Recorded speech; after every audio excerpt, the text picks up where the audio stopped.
So when I was a kid, my dad was a doctor. He was a good doctor, too. His patients loved him, and they often gave him presents. He got some cool things. The coolest thing I thought he ever got was this stuffed cougar. My mom was freaked out by it. She made him keep it in the garage. He got a whole set. This is dating me, okay? So he got a whole set. You guys remember those old nails that they used to bend in the shapes of like skiers and tennis? He had a whole set of those. And one year for Thanksgiving, a grateful patient gave him a 19-pound turkey with the neck still attached. He brought it home and my mother screamed. She didn't know what to do with it. She took care of it and she put it in the oven and it was so big it filled the entire oven. All of the other shells had to come out and dinner was really, really late that year. And it was funny because this was the biggest turkey we'd ever had and well, there was only me, my mother, my sister Ellen, my grandma Bee, and my grandpa Harry. For this big turkey, and we were so hungry, but my dad, he liked to say, I want to say what I'm thankful for. I'm thankful for my wife for making the biggest and best Thanksgiving turkey ever. And my grandpa Harry, he started to shake his head. My dad looks at his father and goes, what? My grandpa Harry goes, well, that's not the biggest Thanksgiving turkey we ever had. My dad looks at his father and goes, Dad, what do you know about turkeys for Thanksgiving? Every year for Thanksgiving, we didn't have turkey when I was growing up. We always had fish for Thanksgiving dinner. And my grandpa Harry goes, well, that was because of the turkey. Now, the thing you should know about my grandpa Harry was he had a bald head, he had a big belly, but it wasn't jiggly. It was like a basketball. He always said it was full of air, it was solid. And he didn't talk very much. He loved to play cards. He would play solitaire and watch the birds. That was his favorite pastime. And when he told the story, we all listened. So my grandfather Harry said, when I was a kid, I lived in Boston, and I worked as a printer's apprentice. I did all of the jobs that nobody else wanted to do. I cleaned the ink off the presses. I would sweep the floors. I put the type back in the cases. It was hard work. All of the men smoked. It was hard, but every summer I got to go to my Uncle Ike and Aunt Sadie's farm in Exeter, Rhode Island. And I had to work on the farm too, but it was a different kind of work. You could be outside, and at the end of the day, you could go down to the end of the dock and fish. And I loved fishing because fishing is doing something, but not doing much of anything. And it was always a challenge fishing in that pond because there was only one fish in the entire fish pond. It was a pond trout by the name of Harvey. And Harvey had eaten all of the other fish in the pond. In fact, there weren't any frogs around the pond either. And you'd cast your line in and wait a long time. And if Harvey felt hungry, he would take a bite and then snap your line. You couldn't catch him. But it didn't bother me because fishing was doing something but not having to do anything. Well, it was winter time, and we were going to Aunt Sadie and Uncle Ike's farm for Thanksgiving dinner.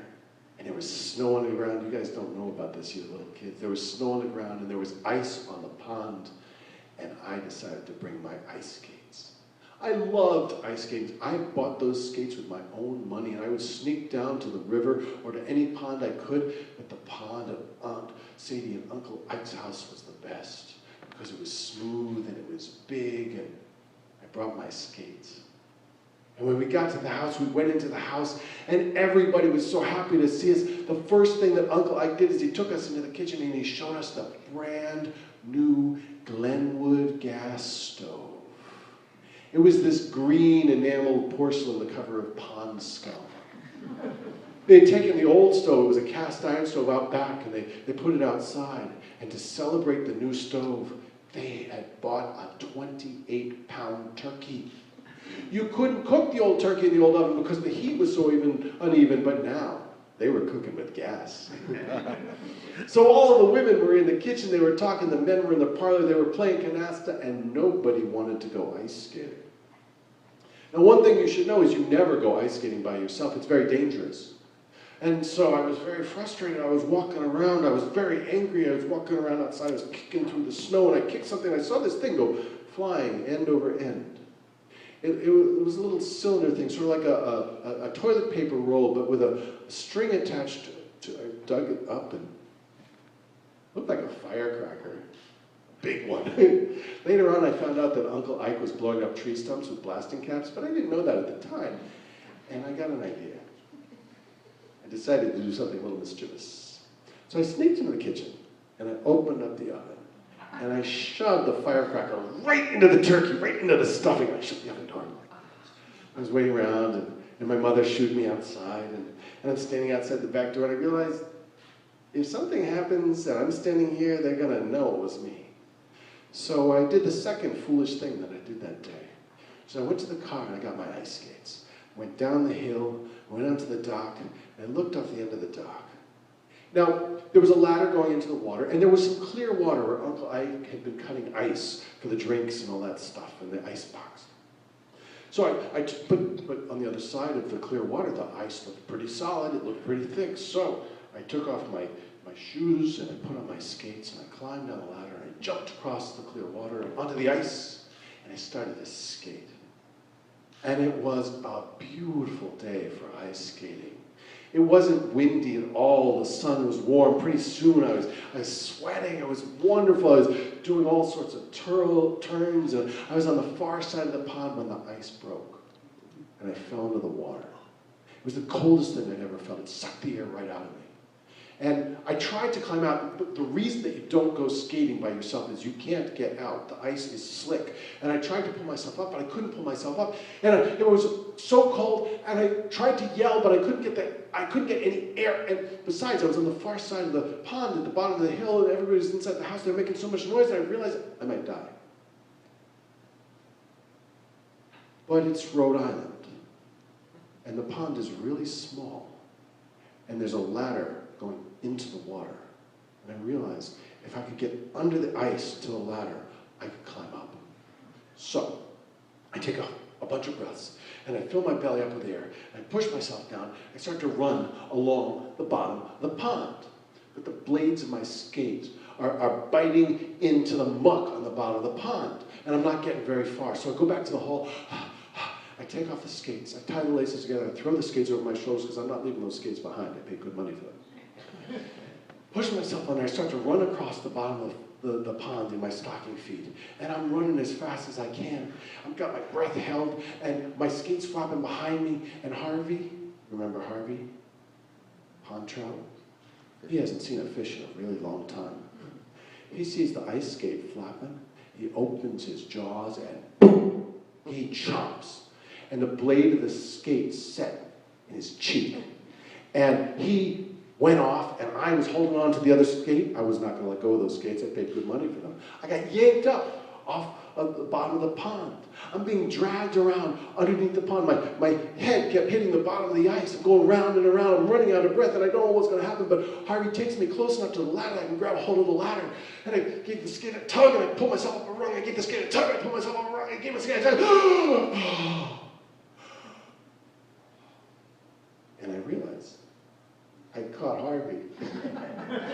So very carefully, I pull myself up out of the pond. I grab a hold of the skate, and so very slowly, so I don't break the lace, I pull, and I pull. Oh, it's so cold. I pull. Harvey was enormous. 7 feet, 6 3/4 inches long. The largest freshwater fish ever caught in the state of Rhode Island and Providence plantations. And I'm dragging him up the hill to the kitchen. It's not so difficult dragging him up from the snow. I'm dragging him up the hill to the kitchen when all of a sudden, boom! This giant turkey comes flying out of the kitchen, down the hill, goes off the end of the dock, lands on the ice, spins around, melts a hole in the ice, lands in the water, this big cloud of steam goes flying up. Everybody's running around crazy. Uncle Ike thinks the propane's about to explode. I'd say these tears, what are we going to feed everybody for Thanksgiving dinner? And I go, we'll give them fish for Thanksgiving dinner. And that, my grandfather says to my father, is why we always had fish for Thanksgiving dinner. And my dad, he looks at his mother and goes, Mom, is that true? And my grandma B goes, I don't know if it's true or not, but when we got married, he told me that story. And he made me serve fish for Thanksgiving dinner. And I'm just so thankful that we can finally have some turkey for Thanksgiving dinner.